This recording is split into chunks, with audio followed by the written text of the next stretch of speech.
उत्तर प्रदेश के मुख्यमंत्री योगी आदित्यनाथ आज हेलीकॉप्टर से बाराबंकी के प्रसिद्ध श्री लोधेश्वर महादेव धाम पहुंचकर भगवान शिव का विधिवत दर्शन पूजन और रुद्राभिषेक किया। इसके बाद उन्होंने निर्माणाधीन लोधेश्वर महादेव कॉरिडोर का निरीक्षण किया और अधिकारियों को गुणवत्तापूर्ण एवं समयबद्ध निर्माण के निर्देश दिए। मंदिर दर्शन के बाद मुख्यमंत्री कार्यक्रम स्थल पहुंचे, जहां उन्होंने छोटे बच्चों का अन्नप्राशन संस्कार कराया। बच्चों को अपने हाथों से भोजन खिलाया, खिलौने और चॉकलेट देकर उनका उत्साह बढ़ाया। मुख्यमंत्री ने वहां आयोजित विकास प्रदर्शनी का भी अवलोकन किया और बच्चों द्वारा तैयार किए गए मॉडल देखे। साथ ही दिव्यांगजनों को ट्राईसाइकिल वितरित कर उन्हें आत्मनिर्भर बनने का संदेश दिया।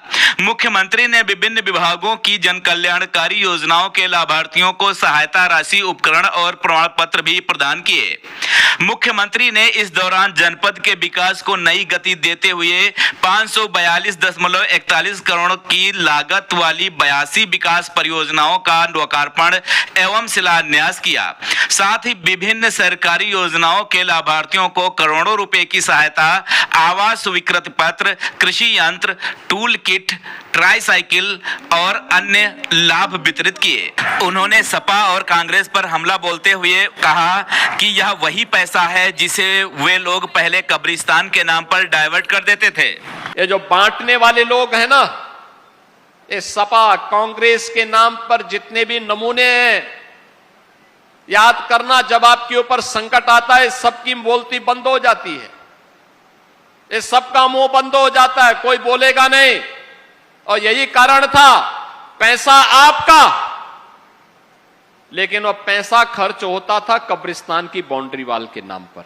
महादेवा के लिए पैसा नहीं मिलता था, अयोध्या के लिए पैसा नहीं मिलता था, महाराज सोहेलदेव के नाम पर, महाराज बिजली पासी के नाम पर, महाराज लाखन पासी के नाम पर, वीरांगना उदा देवी पासी के नाम पर, वीरांगना अवंतीबाई लोधी के नाम पर, वीरांगना झलकारी बाई कोरी के नाम पर, लोक माता अहिल्याबाई होलकर के नाम पर, या काशी विश्वनाथ धाम के नाम पर, या गोला गोकर्ण के नाम पर कोई पैसा नहीं प्राप्त होता था, कोई पैसा नहीं मिलता था। इसको वे सांप्रदायिक कहते थे। कब्रिस्तान की बाउंड्री वाल बनाना उनके लिए यह धर्मनिरपेक्षता का एक मानक बन गया था। लेकिन कावड़ यात्रा पे रोक लगा देना, जन्माष्टमी के आयोजन को प्रतिबंधित कर देना, रामनवमी के शोभा यात्रा को रोक देना, दुर्गा पूजा के पंडालों को प्रतिबंधित करना, इसको वे धर्मनिरपेक्षता का मानक मानते थे, उसका स्टैंडर्ड मानते थे कि धर्मनिरपेक्ष वही है जो ये काम करेगा। हमें ऐसे धर्मनिरपेक्षता को खाड़ फेंक करके सनातन की सुदृढ़ भूमि पर एक सुरक्षित भारत के निर्माण की दिशा में आगे बढ़ना पड़ेगा, एक सुरक्षित भारत के लिए कार्य करना पड़ेगा। और जो लोग धर्मनिरपेक्षता के नाम पर सनातन को अपमानित करते थे, ये वही लोग थे, ये वही लोग थे।